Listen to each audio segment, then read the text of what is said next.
我们刚进行完长途飞行，你们要仔细检查啊！哎，哎，我们的饭菜来了啊！我们的饭菜来了，这边开饭了，开饭了，来！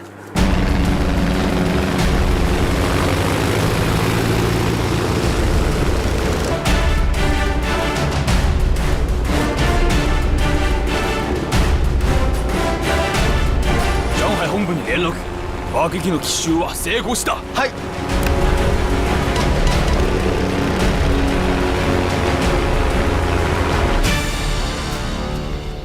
敵は今、それ。最新の情報により、イリュージョン16は南京には行きません。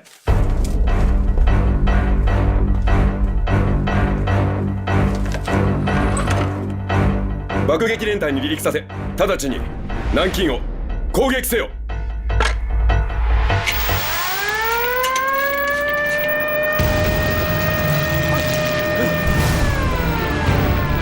快上飞机！快！快上飞机！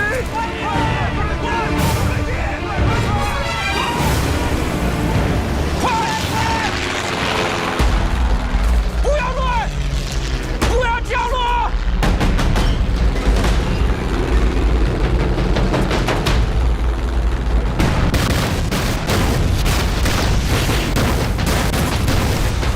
成功迎战！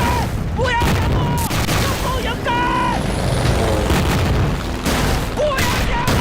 成功迎战！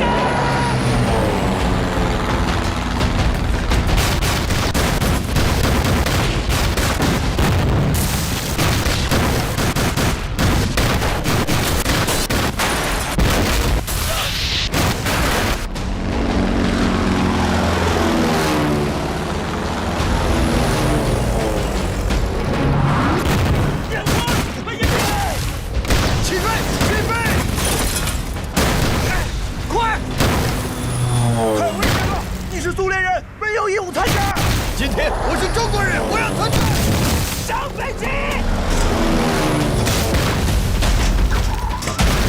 快！日本人太卑鄙了。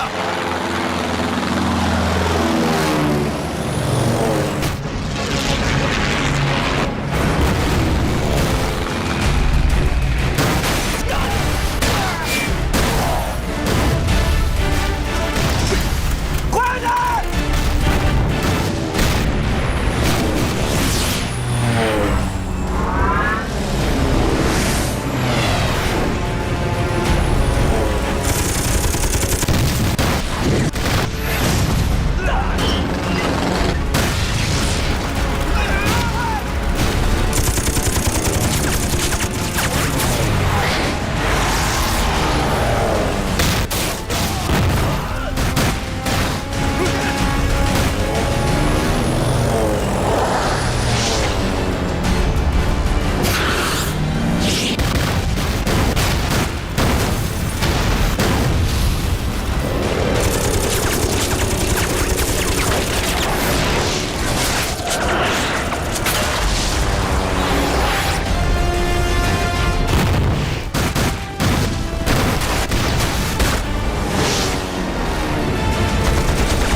機の敵機がいます。無視せよ。各機につく。排気を保持したまま帰還する。3時の方向、敵機が本機に攻撃中。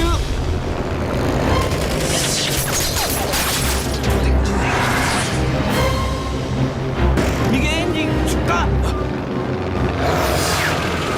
右エンジン停止。はい。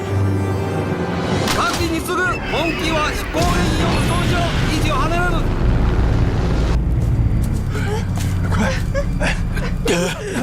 来来来，小心啊12の方向、敵機正面から攻撃。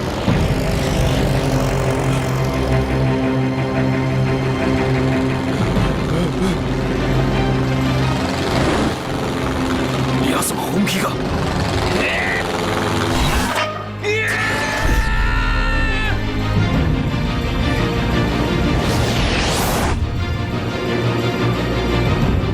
敵機のエンジンが停止。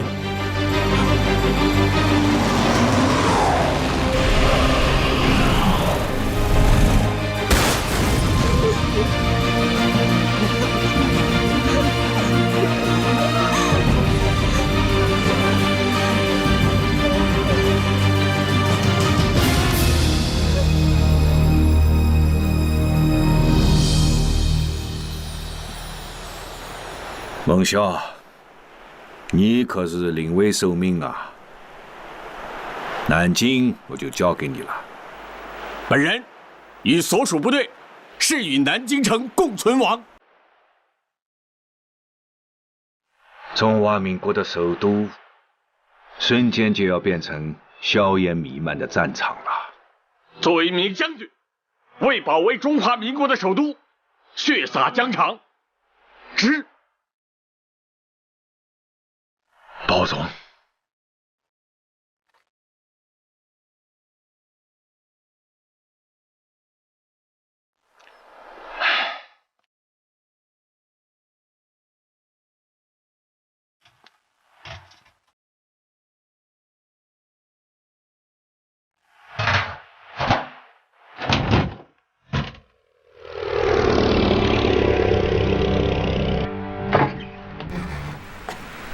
报告。南京八路军急电，蒋委员长已离开南京，飞往武汉。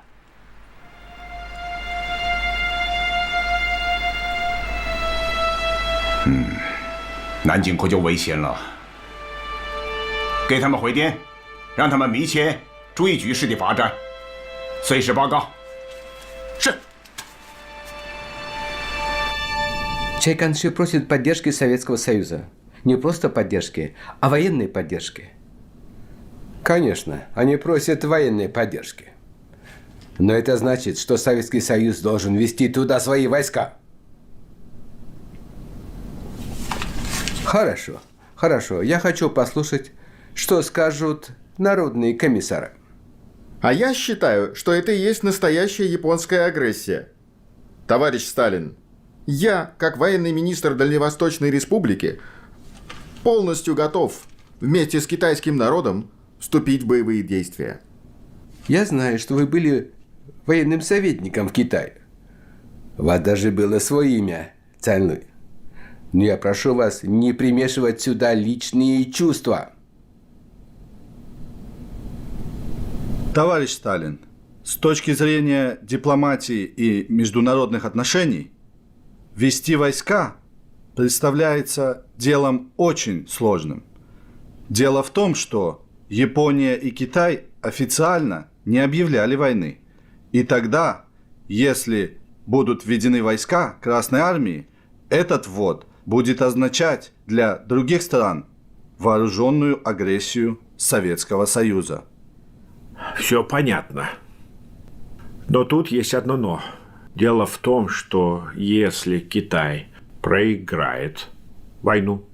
Но как только мы ведем туда войска, она будет только наша.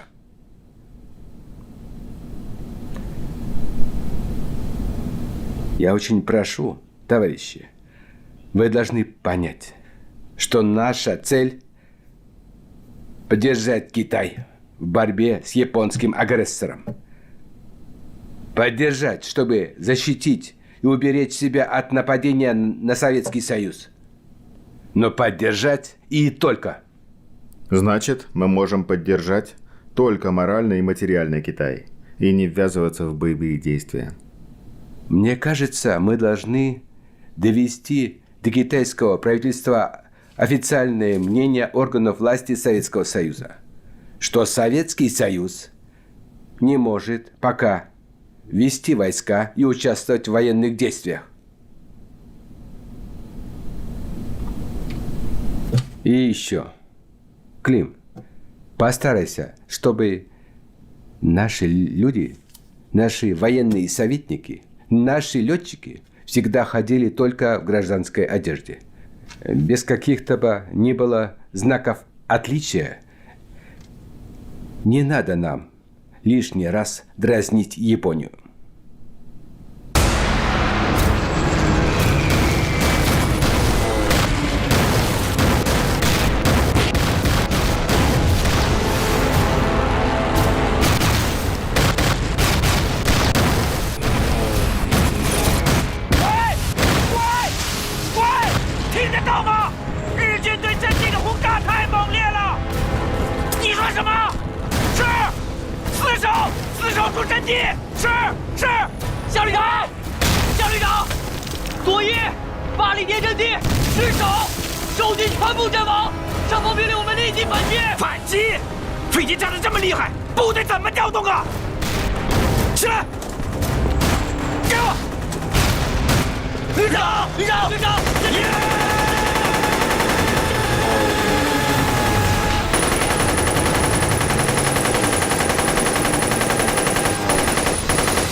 高大队长他们怎么还没消息？不会有什么事吧？再等等，他们过一会儿就该到了。但愿如此吧。报告，李队长出事了！别慌，有话慢慢说。洛阳那边传来消息，机场遭到袭击，高大队长和刘队长都阵亡了。什么？高大队长和刘队长都阵亡了。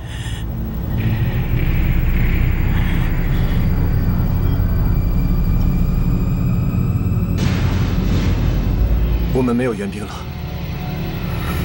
我们的飞机在哪儿？在那边接过，但只剩2架了。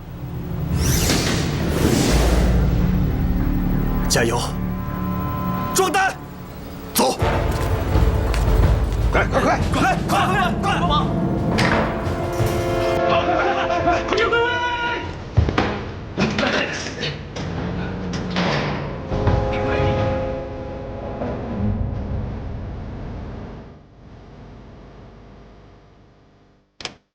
报，230-1号2204要起飞了！拦住！拦住他们！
小鬼子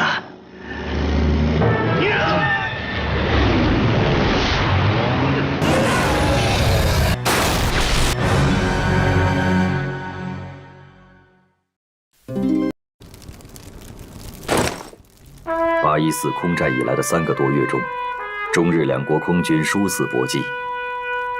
被称为中国空军4大天王的高志航、刘粹刚、乐以琴、李桂丹，先后为抗战杀敌，折戟殉国。虽然日军也损失飞机230架，飞行员被击毙327人，但中国空军仅有的不足300架飞机，几乎毁损殆尽。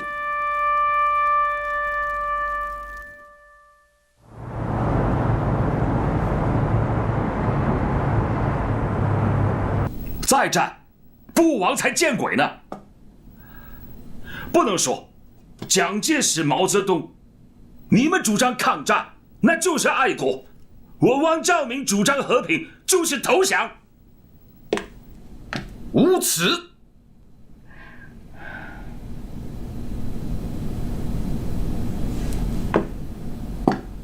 这种人，竟然当了10几年党主席，还讲一套汪汪大言，真是给党国丢脸啊！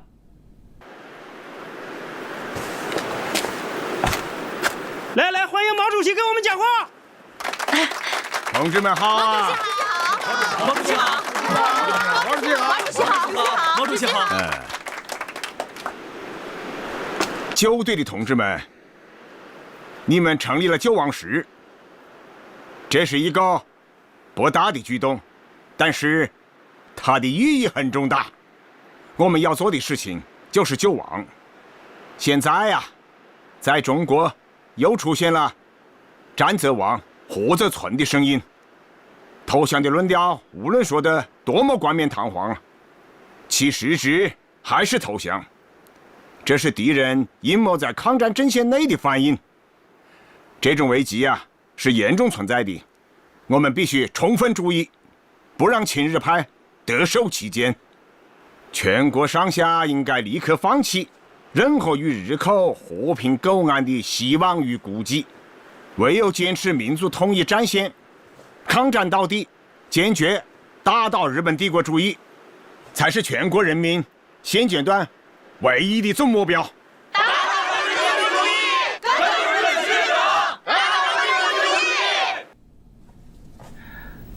他们打他们的，我谈我的。我这是曲线救国。我的意思是，先让高宗武跟日本人接触一下。谈也好，见也好，最好不要在南京，也不要在上海，在香港和日本谈是最好的。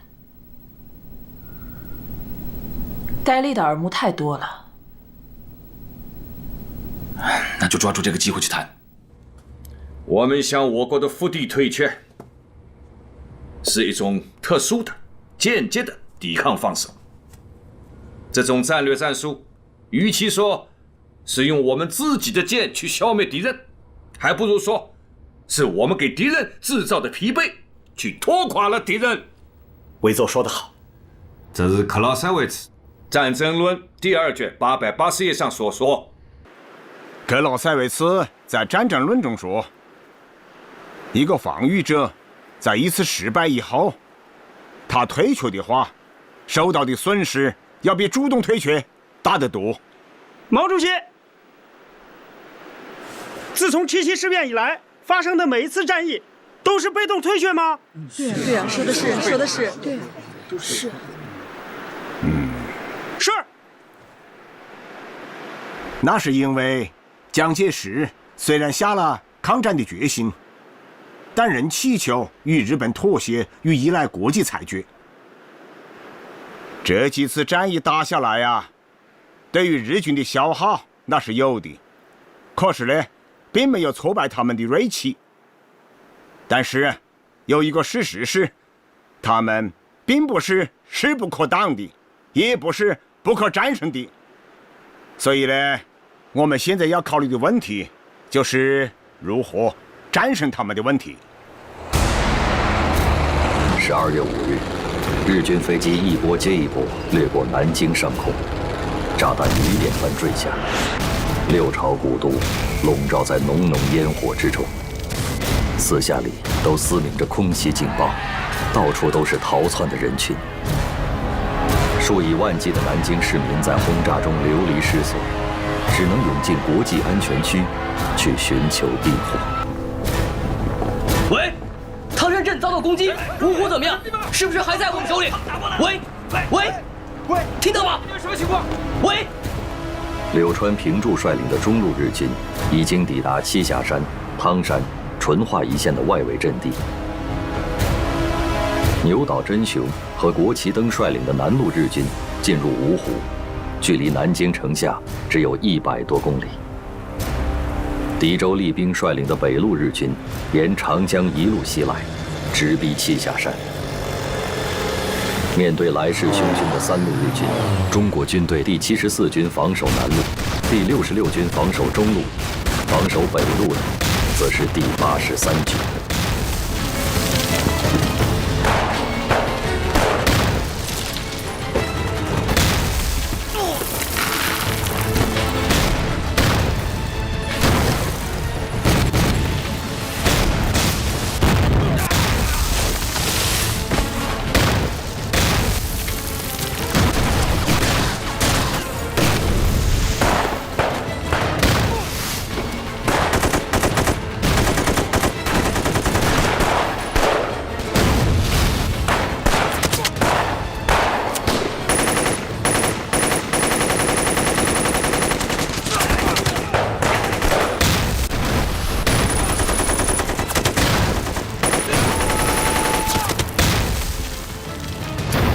51师守军奋勇抵抗，杀敌甚多，居然坚守阵地达2天之久。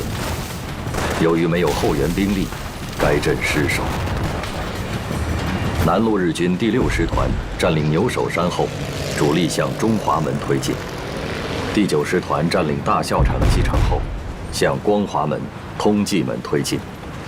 中路日军第16师团占领汤山后，直奔麒麟门、白水桥。12月9日，日军进抵南京城下。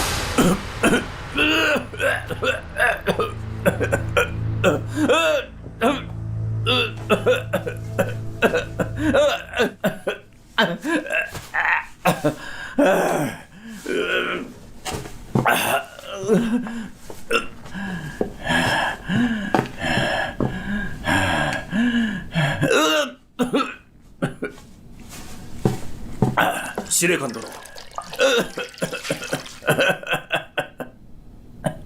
これは東江勧告書だ。この講和条約が結ばれ、平和的に南京に入ることができれば、傷者の数も減らすことができる。ああ、上海での我が軍の犠牲が多すぎたからな。はい！100万日军已包围南京，贵军若侥幸应战，南京必然沦陷，千载文化尽为灰烬。故本司令官奉劝贵军和平开放南京城。如果12月10日正午仍得不到任何答复，日军将开始进攻南京。大日本华中方面军司令官松井石根。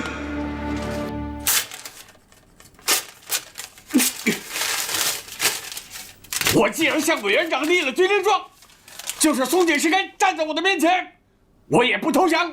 还是那句话，是与南京城共存亡。命令：搜查劝降书，军心不可动摇，民心不可动摇。上海能打3个月，南京为什么不能打3个月啊？对，我要背水一战。命令：所有船只由司令部统一调拨，关闭所有码头，任何人及部队没有命令不得渡江，违者就地正法。是。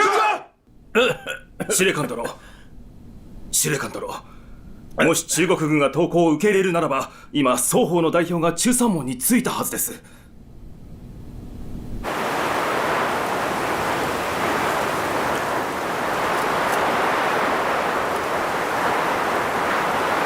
中国人はなぜなかなか来ないのだ。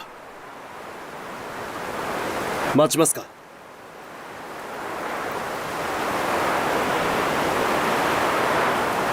あと10分待て。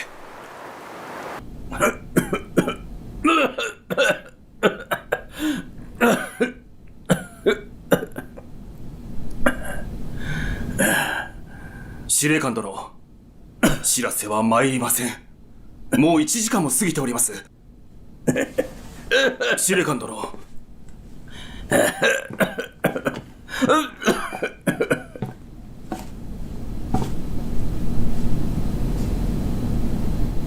中国人は降参しないはずだ。よしやれ。12月10日午后1时，日军华中方面军司令官松井石根下令向南京发起总攻。日军第6师团突破第58师防线，从正南方猛攻第88师雨花台阵地。日军在炮兵及战车掩护下，向第151旅水西门外阵地猛烈攻击。日军第16师团步兵第33联队在重炮掩护下，向紫金山顶峰发起攻击。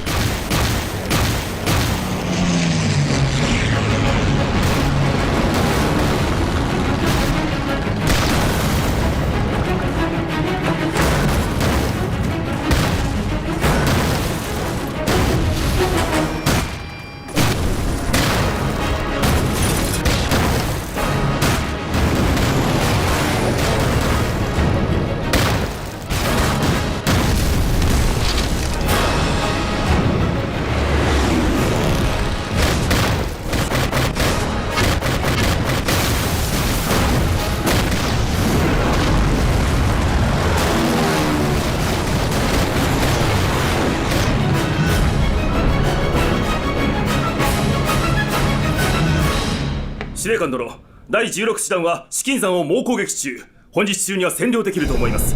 第6師団は宇海台と中山門を攻撃し、本日占領できます。南京政府軍は我々が包囲し、城内から出られません。よーし。南京が見えたな。そうです。南京城を開ける鍵は我らの手中です。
月12日，日军突入中华门、中山门。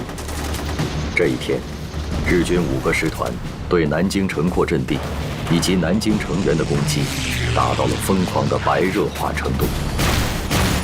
中午前后，日军攻破中华门，第88师被迫撤出战斗。为了躲避战火，各国使馆外交官、新闻记者与中外难民一起，准备登上英国商船撤离南京。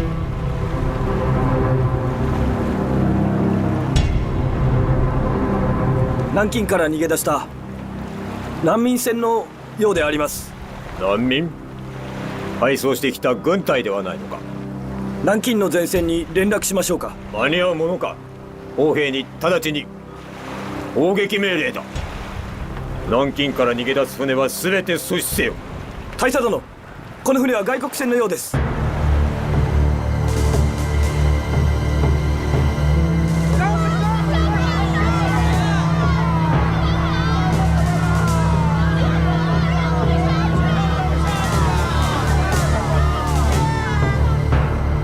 英国のレディーバード号です。偵察の電報です。読め。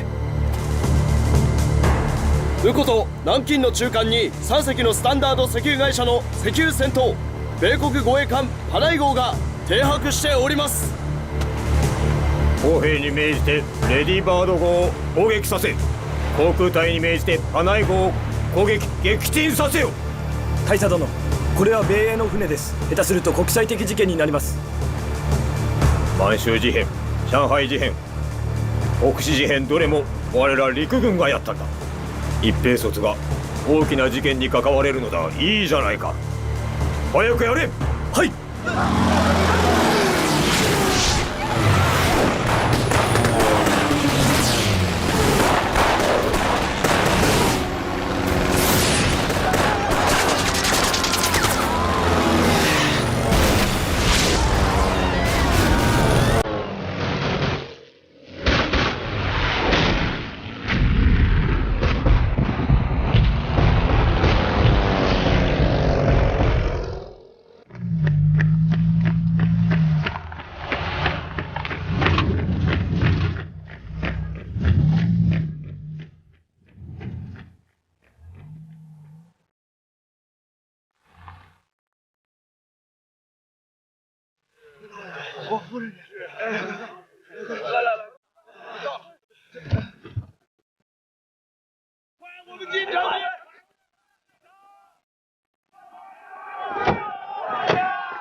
怎么都撤下来了？这艘团他们先撤了，我们左翼也被敌人给占了。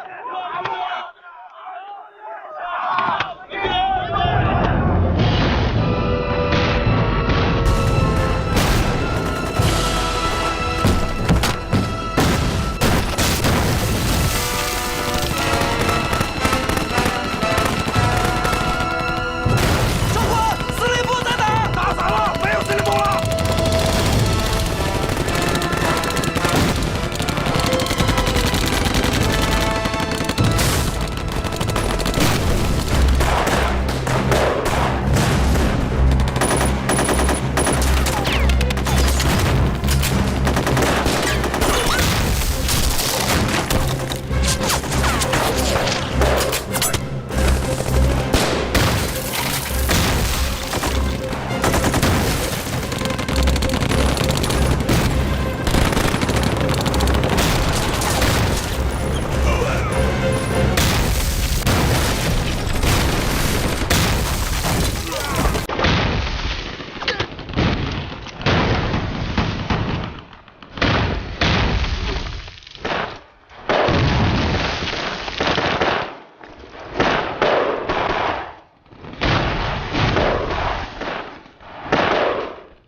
委座手谕：扬州顾祝同总司令急转南京唐总司令罗留副总司令，首都如情势不能久守时，可相机撤退。蒋中正，民国26年12月12日。现在我宣布撤退命令：今天晚上8点，部队开始撤退。除宪兵、特种兵，卫戍司令部由下关码头撤退，其他主要部队从中华门、中山门开始突围。长官，那是日军的正面，恐怕不成。如果不能成建制，就化整为零，然后在芜湖以西、浙江以北集结，一江门码头有36师警戒，掩护撤退。是，不服从命令者射杀无论。是，陈一吧。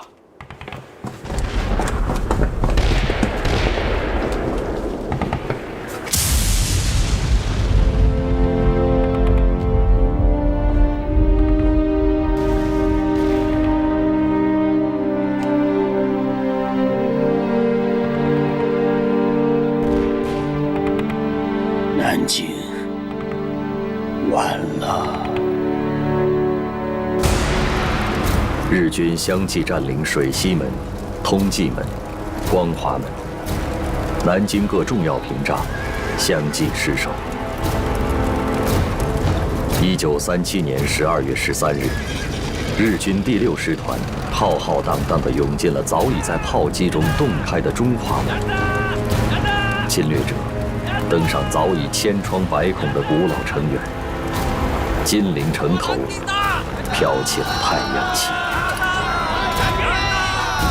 苦守了2周的南京保卫战结束，南京沦陷。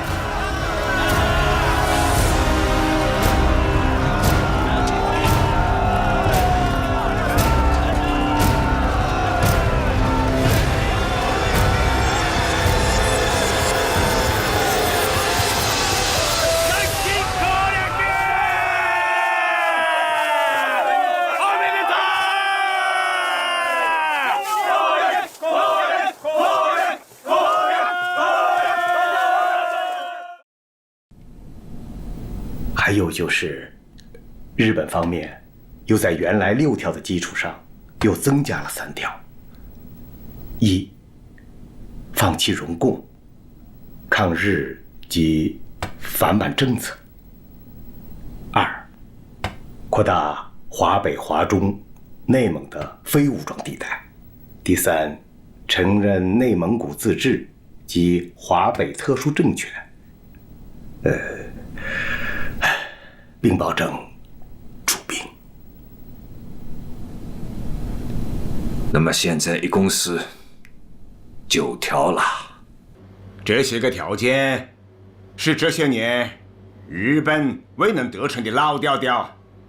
为内蒙古自治，实际上就等于扩大了华北不驻兵的区域。在华北战场啊，他们打不走我们八路军，而且我们会越打越大。还有啊，他们要求改善关税，实际上就是他们要求降低日货的进口关税，把更重的负担扔给我们中国人。毛主席，你认为国民政府会是什么态度？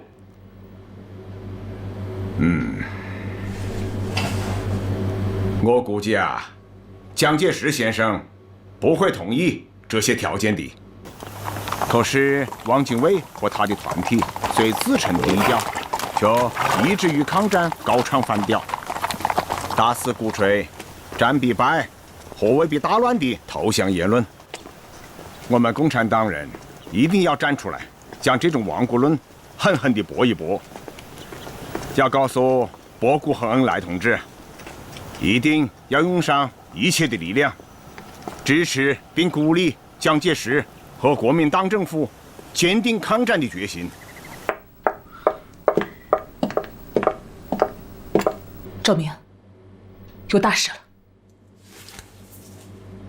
王主席，日本朋友捎给我们一个消息，这是日本刚刚做出的决定，他们将马上通知中国政府，帝国军队在攻陷南京后，仍然会给中国国民政府最后反省的机会，可以继续等待。帝国政府期待能够与中国政府真诚合作，建立新的政权。周明，千载难逢啊！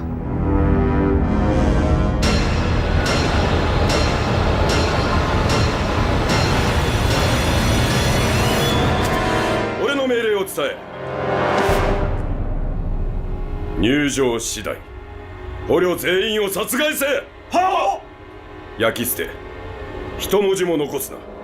はっ。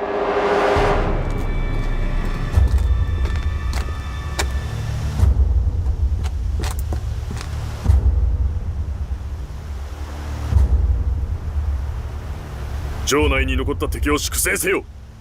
おとなしく従う者が平民、従わない者は敵だ。はっ。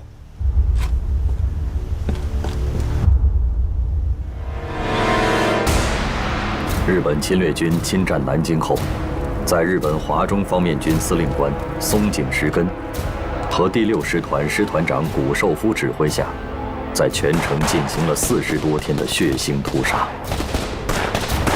15日，已解除武装的军人9000余人被押往鱼雷营屠杀。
日军疯狂的强奸、屠杀，惊恐万分的女人和孩子们纷纷涌入安全区，最多时超过1万人。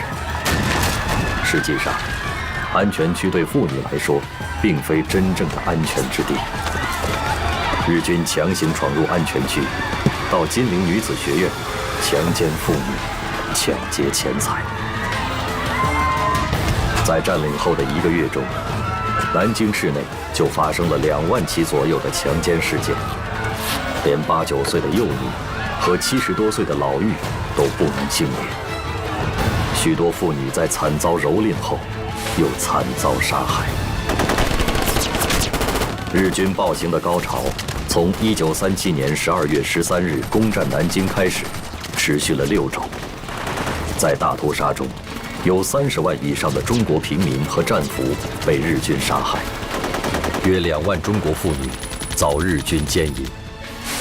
南京城的1/3被日军纵火烧毁，南京城变成了人间地狱。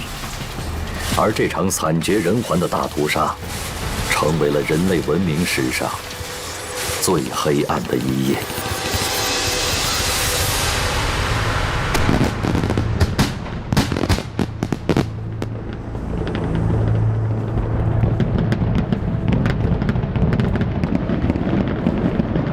南京は陸長のことだ。大日本の皇軍が歴史を塗り替えました。陛下が歴史を書き換えられたのであります。南京占領はこの歴史の序章に過ぎぬ。東南アジア、豪州も含んだ大歴史が書かれました。陛下の筆によって。今考えておるのは、中国のめどが立てば次はソ連だ。北進は我が国の国策である。ドイツ外相リッベントロップからヒトラーの伝言が届きました。ドイツが欧州またはソ連で行動を起こすとき、日本は必ずドイツの側に立ってほしい。また軍事行動も起こしてほしいと。中国の首都は陥落した。中国は神戸を垂れるであろうか。そうすると思います。私もそう思います。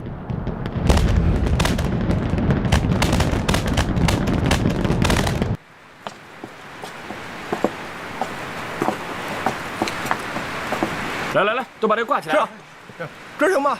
都往这儿挂成吗？这边。这样呢？来，过来，来这边，往上点，往上点。哎，好。李侍卫，李侍卫，啊，在。拿过来，拿过来。你这是要干什么呀？回您的话，这都是吉冈运挂吩咐的。今晚全城各处必须燃放庆贺烟花，连皇宫也不能例外。再举高点。哎，好。李侍卫。在。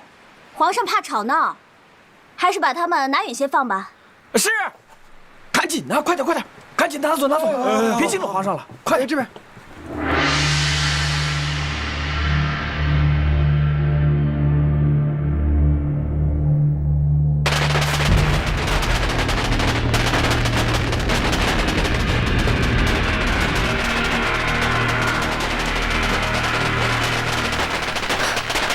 皇上，这是在放庆贺烟花呢。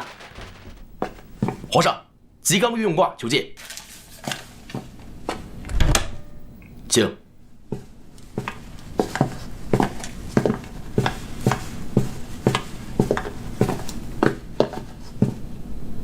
皇帝陛下。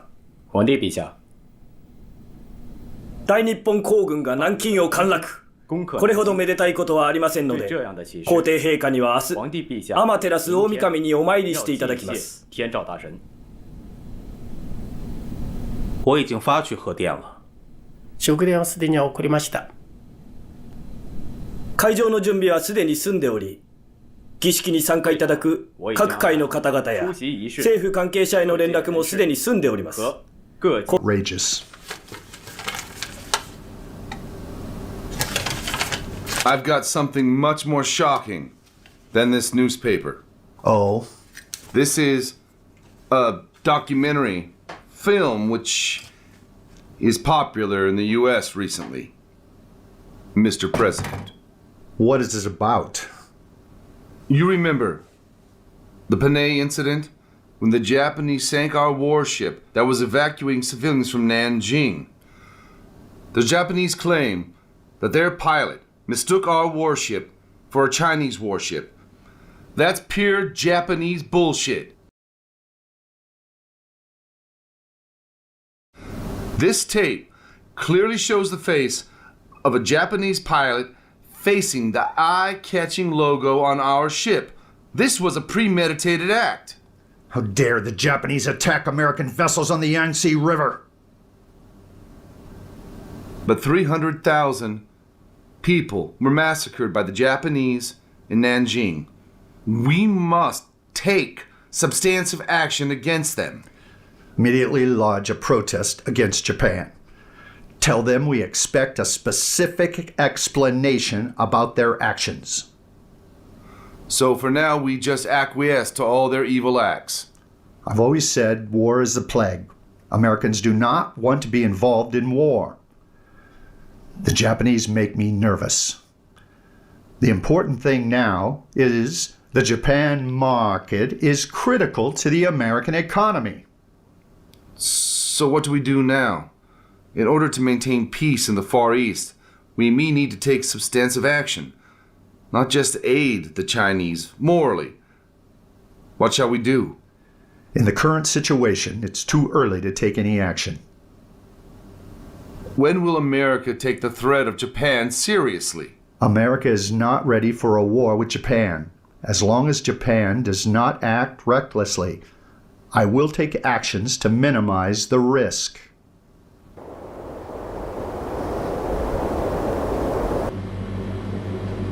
Excellent. The British ambassador to Tokyo said in his report that the Germans are planning anti-Japanese activities in China. they show a close friendship on the surface, but still they sell weapons to China. Well, Germany is unwilling to see their painstaking efforts reduced and taken over by Japan in China. On the other hand, Britain is in a difficult and delicate position to contain this potential enemy, as German expansionism is obvious. Did you know that Hitler has prohibited discussing the Nanjing massacre in Germany? How comes Hitler keeps hiding the ugly truth to the German population about what Japan did in China? Seems conflicting with their own interest by helping China. He wants them hampered in China. In his own words, he declared that Japan is against Anglo-American relations. It appears that they want a bigger piece of steak on their plate. That's right. That'll be better. 森森，校长，怎么样？这是郭太奇发来的电函。按照校长的训示，他已经召回国联，要求他们马上采取措施，制止日本人的侵略和暴行。但是国联迟迟没有反应。英国回答得如此干脆，直接拒绝向中国的军事援助和财政援助。是的，郭太奇已经得到英国明确表示，说任何给中国的援助，最终必将落入苏联手中。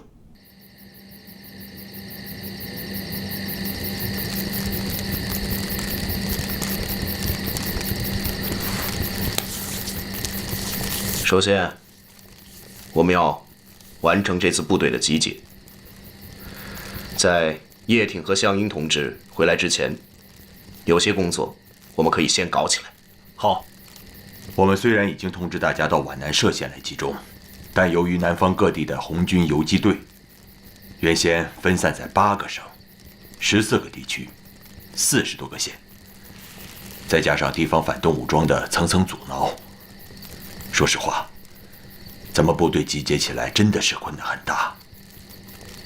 到目前为止，国民政府其实只给了新四军一个空的番号，除了宣布叶挺为军长之外，其他有关编制、装备、补给和指挥机构等问题都还没有下文，许多工作很难开展。新四军是共产党的队伍，蒋介石他支持要干，不支持我们也要干。这段时间啊，陈毅同志派我到苏中和苏南去了几趟，带回来这张地图，过去看看。好，走。来，德行。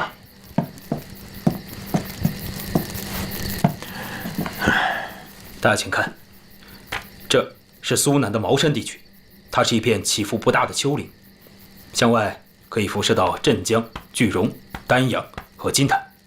但是这地方除了几座小山之外，大多是平原啊，怎么能打游击战呢？我观察过，这一带啊是平原水网地形，虽然平坦，但河道交错，敌人通常只能通过几条公路来回运动。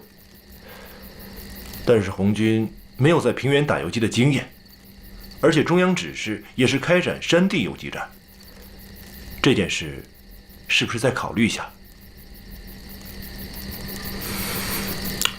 从军事上看，如果新四军东进江苏，挺进茅山，不仅可以在沪宁铁路和京杭公路之间建立敌后抗日根据地，还可以威慑南京、芜湖和镇江的日寇。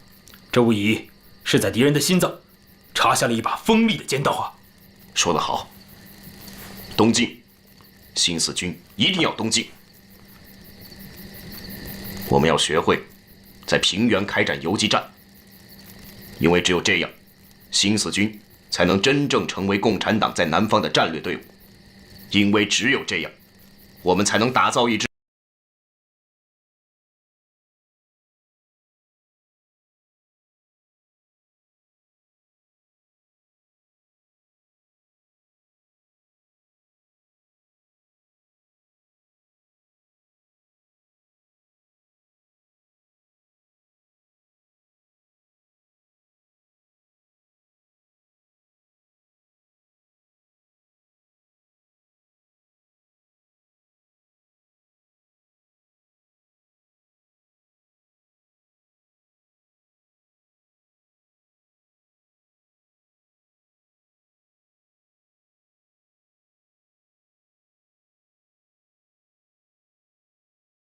中島君、今や南京町にあるものすべて16師団の戦利品になったな。入り口に立っている保証兵でさえあれやこれや実家に送っておるな。好きなだけかさらっていくのは何も16師団だけではありません。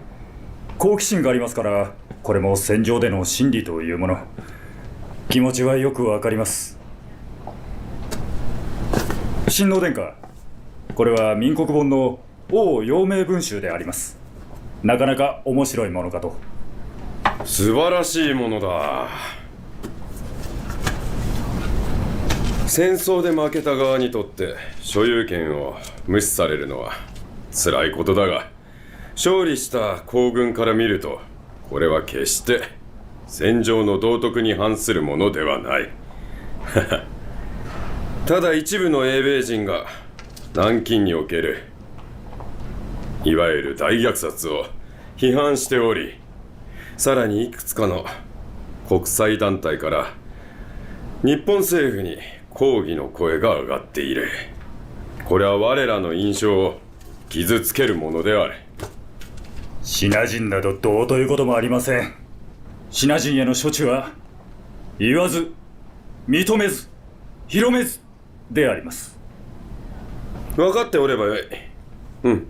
この本は後で拝読いたそう。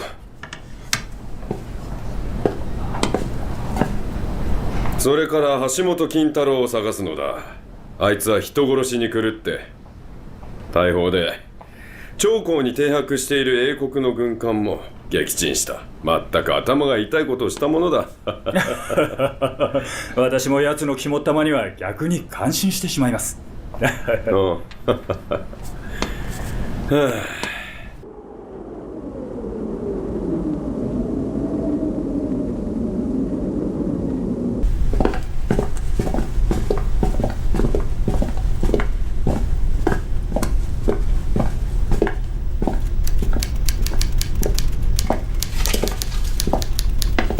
尊敬的斯大林同志，这是蒋委员长让我转交给您的信。中国政府希望苏联对日作战。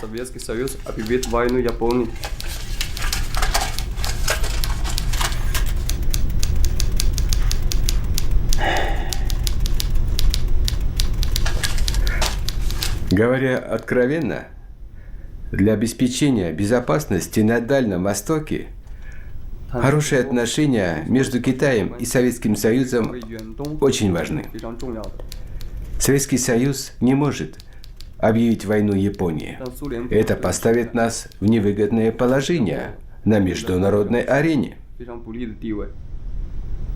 我想提醒贵国政府的是，日本的野心不只是中国，他们最终的目的是独霸东亚。Но мы пока не видели ни одного человека на нашей земле.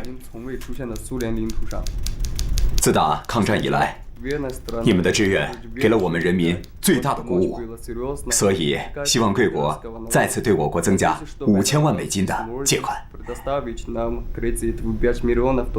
Хорошо, без проблем.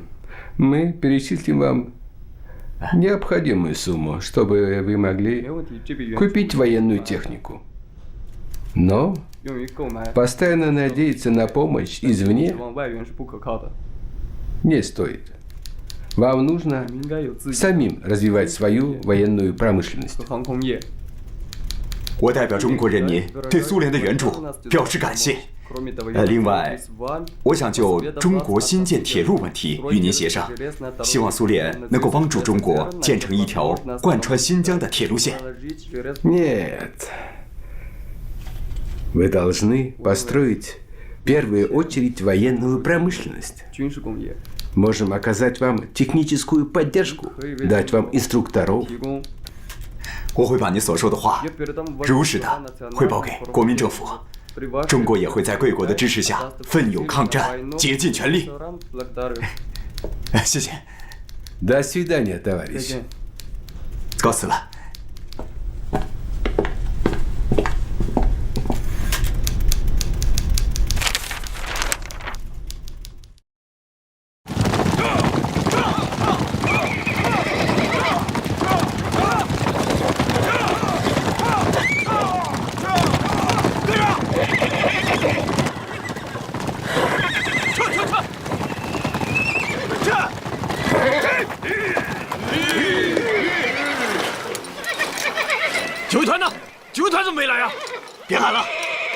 警卫团被鬼子打散了，这帮该死的小鬼子搞了个突然袭击。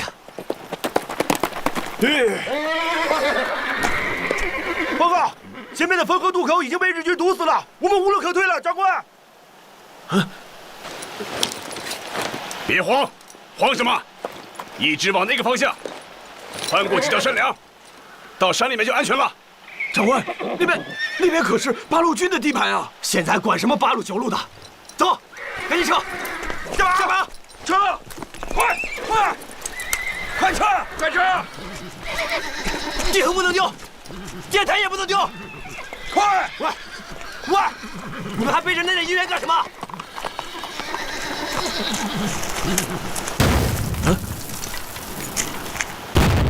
奇怪呀，长官。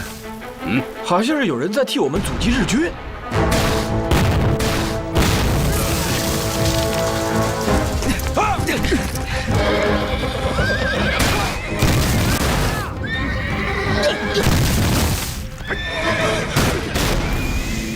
是我们自己人吗？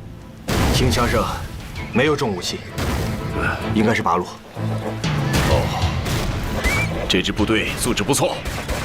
刚才咱们路过那道山梁，居然没有发现他们设伏的阵地。依您看，那阵地还能布多少兵啊？这么点大的阵地，最多能布置1个连。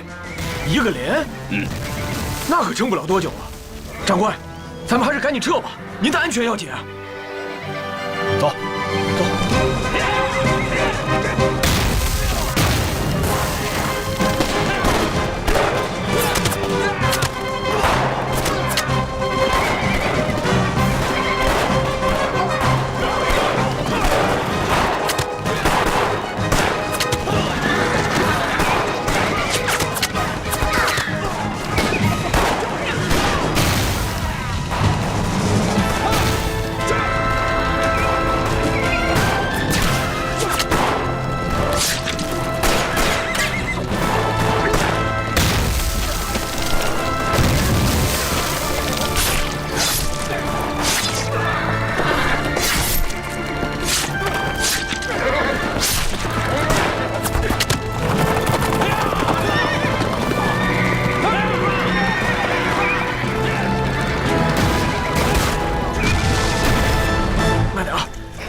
长官，前面就是进山的路了，到了这里我们就安全了。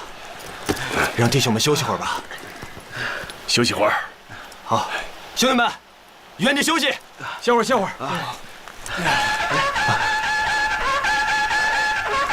真是支好部队啊！都打到这个时候了，还能搞反冲锋，难得呀。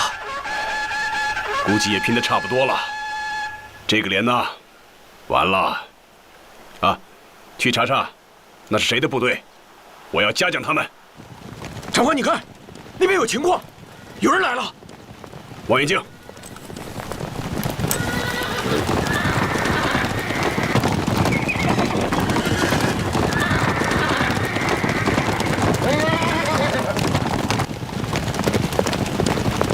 八路军。走，看看去。走。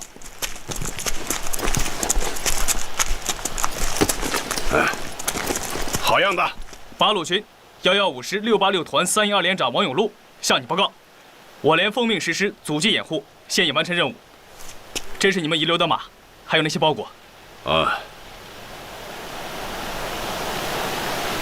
好啊。部队的伤亡情况怎么样？我连伤亡16人。哎，刚才那阵冲锋号是怎么回事？连长看见你们已经进入了安全地带了，就让我吹冲锋号。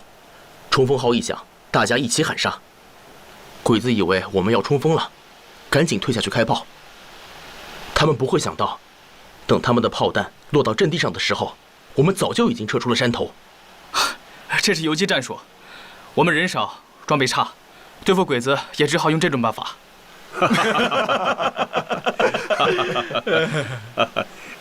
好样的，好，这游击战打得好啊！兄弟啊，你可立了大功了，知道吗？站在你面前的这位，可是咱们2战区卫副司令长官卫立煌将军。我知道，哦，你知道啊？我参军后打的第一仗，当时的战斗口号就是“消灭第10师，活捉卫立煌”。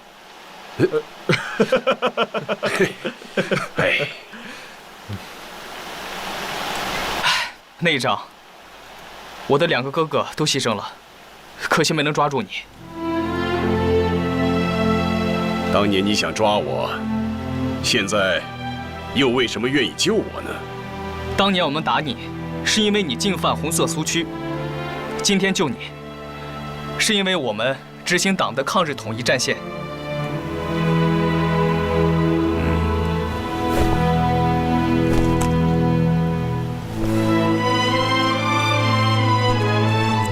哎，兄弟，我们想去西安，走哪条路比较好？南边和东边的汾河沿线都已经被日军封锁了。要想安全的话，往西北，过黄河走陕北，或许你们还能到延安去看一看呢。延安。请等一下。报告主席，卡尔逊先生到了。卡尔逊先生，欢迎你啊！坐坐坐，来。我听说啊，你已经到华北战场考察过了，有些什么体会啊？我看到中国的士兵正在以血肉之躯抵抗着日本的飞机、坦克和大炮，这是很英勇的，但也令人担忧。卡尔逊先生啊，战争啊肯定是非常残酷的，但是呢，也不必太过于忧虑啊。我们中国就像一个大水缸，而日本人呢，总是想用小半桶水就把这个水缸装满，结果就是他的军队开到一个地方，我们就转移到另外一个地方，他们追上了以后啊，我们又转回去了。日军的问题在于啊，他们兵力不足，不可能面面俱到，所以啊，只要我们坚决抵抗，日本就无法控制中国。可事实是，日军已经占领了太原，并且正在围攻五台山的八路军。从表面上看是这样的，不过呢，我们也可以换另外一种看法。比方说，日军占领了太原，在晋东北的五台山有聂荣臻指挥的部队，晋西北有贺龙，晋西南有林彪，晋东南有刘伯承。我们占住了山西的4个角，对侵占太原的日军形成围困之势，在战略上处于机动的位置。你这个说法很有意思。还可以有另外一种围困，那就是美国、苏联和我们中国联合起来围困日本，那将是一种国际的围困呐。我个人倒是很希望会出现这样的形势。卡尔逊先生啊，我听说啊，你跟我们八路军在第1号啊活动过。这里啊有件皮衣，是我们缴获的日军的战利品，就送给你做个纪念吧。谢谢，这个礼物实在太珍贵了，我一定会告诉罗斯福总统的。哦，你会在罗斯福总统面前怎么评价我们啊？我会告诉他，毛泽东是一个了不起的战略家和梦想家。当然，他首先是个伟大的天才。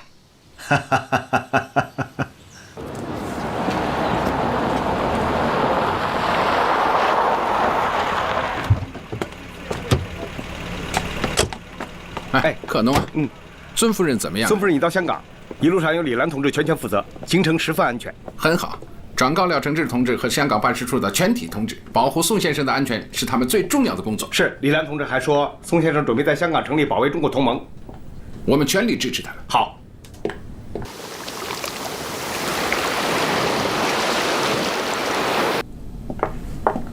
宋先生，有客人来了。孙夫人，陈先生到了。好，孙夫人，陈先生你好。很高兴见到您，坐吧。请。夫人请。孙夫人，我一接到你的信，就立刻发起了组织新加坡的筹政会，1个月就募捐了1000万新元。孙夫人，你看看怎么协调，把它分派给国内抗日的第一线。您辛苦了。孙先生在世时曾说过，华侨是革命之母。当年您为推翻清王朝的革命事业一再慷慨解囊，现在抗日战争打响，您又冲在了募捐第一线，太感谢您了。夫人过奖了。抗日嘛，是每个炎黄子孙的责任和本分呐。您说的是。前一阵子，赴美的司徒美堂先生也给我回信了，他在纽约也发动了华侨抗日救国筹饷总会。南洋的事就仰仗先生了，麻烦您转告南洋所有的爱国侨胞，他们的每一块捐款都会由我带人亲自分派到最需要的地方。好的，好的，好的。夫人，您为国事日夜操劳，还请保重身体呀。是啊，陈先生说的对，孙夫人为了国事日夜操劳，真的要保重身体啊。任重道远，彼此珍重。中央政治局近期召开会议，主要内容是国共两党的关系问题和抗战的军事问题。会议认为，中国必将取得抗战的最后胜利，中央坚决反对妥协。在南京失陷之前，果然有一个低调俱乐部，地址就在南京中山西路西流湾的周佛海家。他们常常以聚餐的形式，参加的人有文人、教授，其中包括胡适、高宗武、陶希圣。他们公开反对政府抗战，说长期抗战、焦土抗战是唱高调。他们背后应该是汪精卫。是这样的，据我们了解，汪精卫一直保持和日本人的接触。所以呀，我们现在的任务就是组织人走到人民中去，宣传抗战，宣传统一战线，宣传八路军、新四军。金山、赵丹、白杨都已经到了汉口，告诉他们，欢迎我们的孩子剧团走上街头，积极宣传抗战，反对妥协。好。同时啊，我还有一个想法，在政治上旗帜鲜明地反对妥协，在军事上，除了八路军、新四军积极地进行抗战之外，还要发挥我们新华日报的作用。毛先生，这么晚了还来打扰你，实在抱歉啊。没关系啊，我这个人有个不好的习惯，就是经常白天休息，晚上工作。哦，其实啊，我和梁先生在很早以前就见过面了，不知道你还记不记得啊？哦，民国7年，我在北京大学做一个小小的图书管理员，住在豆腐池胡同杨怀忠先生的家里。那个时候，梁先生是大学讲师，经常来杨先生家串门，每一次来都是我开的门呐。哦，是的，是的，有这回事啊！你的记性啊，真好。梁先生啊，多年不见，这次来延安有何指教啊？哦，指教不敢当，不敢当。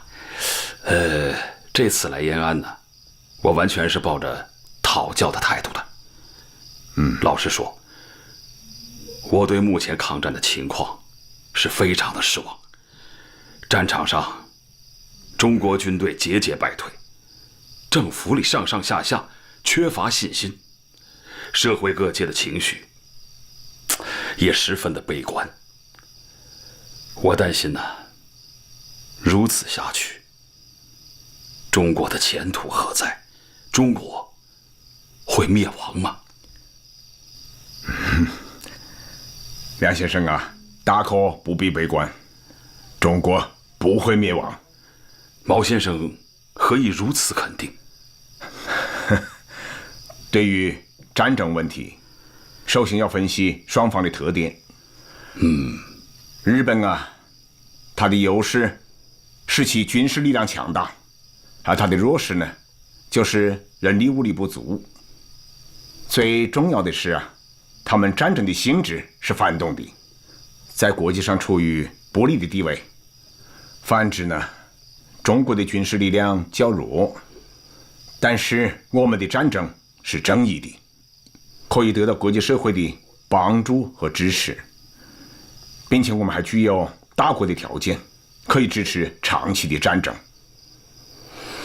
两相比较，日本只有1个优势，而中国的优势呢却有3个，这就决定了战争的获胜方是中国，而不是他们日本。可现实是，日军正在获得节节的胜利，中国军队正遭遇失败呀。这是因为啊，目前敌我双方的军事力量过于悬殊，以至于啊掩盖了中国在其他方面的优势。但只要我们采取了正确的战略方针，最终的结局是中国必胜，日本必败。毛先生对如何抗战有何高见？3个字：持久战。战争的第一阶段必然是敌人进攻，我们防御。第2阶段呢，则会因为双方的力量平衡而形成战略相持阶段，这是敌我转变力量的枢纽。而国民党只看到持久战，又不承认战略的3阶段论，尤其是啊有一个很长的战略相持阶段，那就等于穿着持久战外衣的速胜论。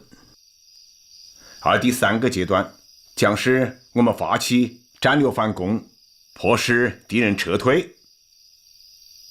这就是中日战争的基本趋势。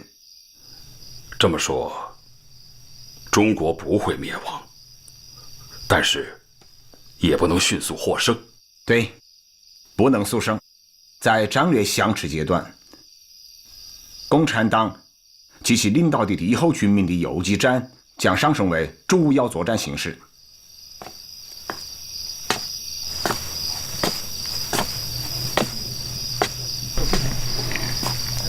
毛主席还在跟梁先生谈话呢。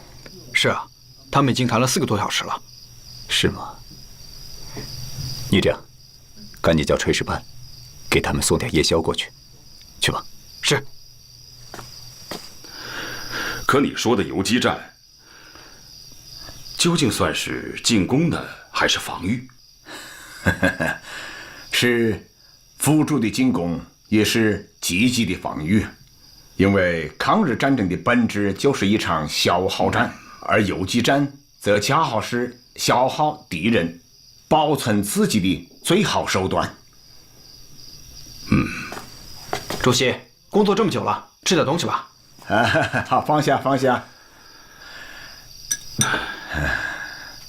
梁先生，这既是夜宵，也可以算是早餐喽。我只吃素的。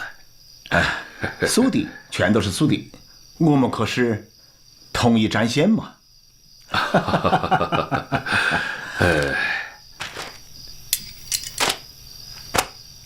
好，毛先生啊，这几年来，对于抗战的前景和如何抗战的问题，没有人能够让我如此的信服。我也从没有看到过这样的文章。今天你的一席话，让我豁然开朗，精神振奋。梁先生，你太过奖了哦。不，你对抗战未来的高见，无论如何的褒奖都不过分。我倒是恳请你啊，能够把这些见解写成专著，广为发表，相信一定会对中国的命运产生巨大的影响。梁先生啊，实不相瞒，我现在正在酝酿写这么一本书，书名我都想好了，就叫做《论持久战》。请，宋先生，李兰同志来了。对不起，打扰先生了。您请坐吧。知道你来，一定是有大事的，你说吧。先生，周副主席来电，说加拿大有一个医疗队来帮助中国人民的抗日战争，听说已经到香港了。先生知道，香港有一个国民党专门接收物资的小组，以前啊，这些救援物资呢，都由他们接收，并且把这些物资都送到了国民党军队那里。唯独啊，在前方浴血奋战的八路军和新四军那里，一点都没有得到。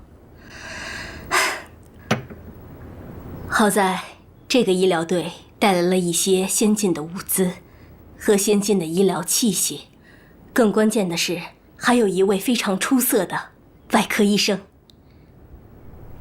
叫什么名字？诺尔曼·白求恩。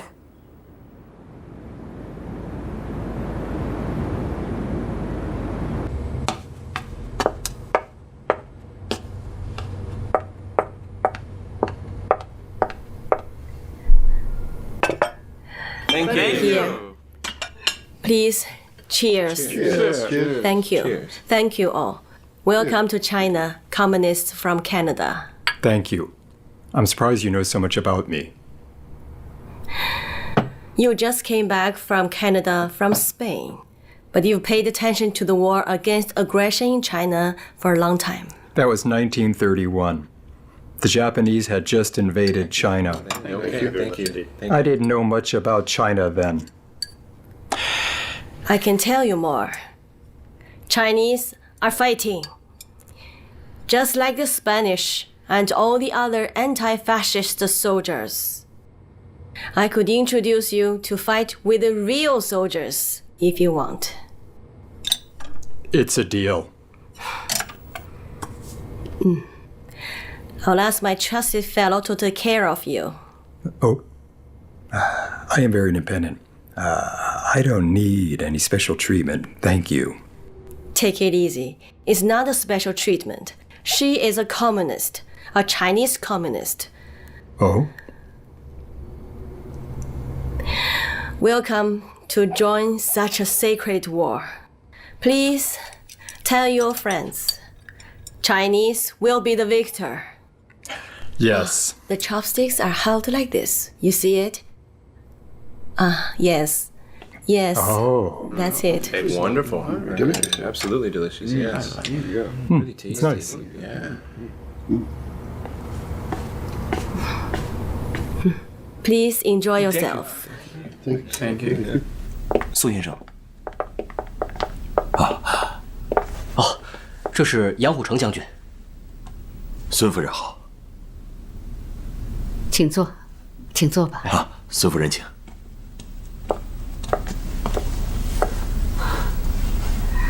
请坐吧。哎，杨将军，我知道你人虽然在国外，可心早就飞回国内了。是啊，孙夫人，我哪有心情在国外考察呀？这几个月，我是天天盯着国内的战事，一直请求蒋委员长能让我回国，可他始终不答应。这次宋子文给我打电报说，让我自动回国。我想，这肯定是蒋委员长的暗示，他总算答应让我回国效力了。老蒋有没有说让您回国做什么？宋子文在香港接的我，他给我看了蒋委员长要在南昌接见我的电报，具体怎么安排，那得等见面以后再说。多事之秋啊，杨将军小心为是。杨将军，以我对蒋介石其人的了解，弄不好张学良就是你的前车之鉴。蒋委员长的为人，我心里很清楚，但现在正是用人之际，就算他睚眦必报，他也应该以大局为重吧？希望是这样，毕竟国难当头。咱们这些在香港的左联文人，也在计划成立保卫中国同盟。小潘明天去上海，就是跟这个有关。好啊，这样大家能各尽其能，何愁小日本打不跑啊？正是。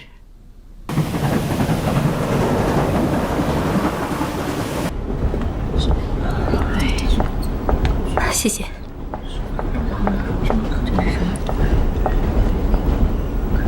Norman Bedou。Thank you.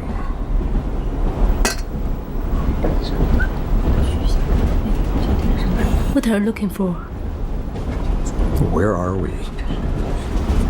Now, we are in Henan province. It's one of China's poorest places. The scenery reminds me of Canada. It reminds me of Spain. I arrived in Spain to support the anti-fascist fight there.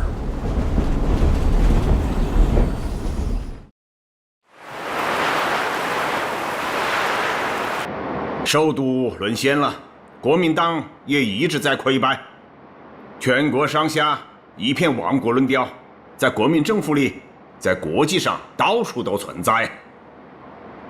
不久以前，德国驻华大使陶德曼还跟蒋介石说：“中国现在到了该结束战争的时候了。”一个国家越是妥协与悲观，就越容易遭到侵略与屠杀。反抗才是争取胜利的唯一途径。同志们，我们有4.5万同胞，而日本只有区区7000万。当我们全体民众都站起来抗击敌人的时候，日本的攻势一定会由强变弱。我们离胜利也就不远了。所以呀，要问我中国的出路是什么，那就是坚决不投降，坚决抗战，绝不动摇。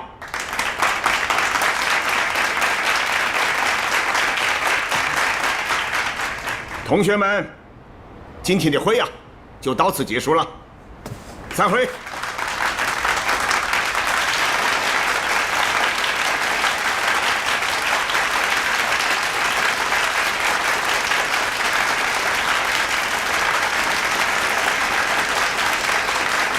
主席，哦，什么事啊？周副主席的联络员李兰同志到了。哦，他到了，他是从香港来到延安，可算是远道而来呀。是啊，他还带了个更远道的白求恩先生。哦，白求恩先生来了。好啊。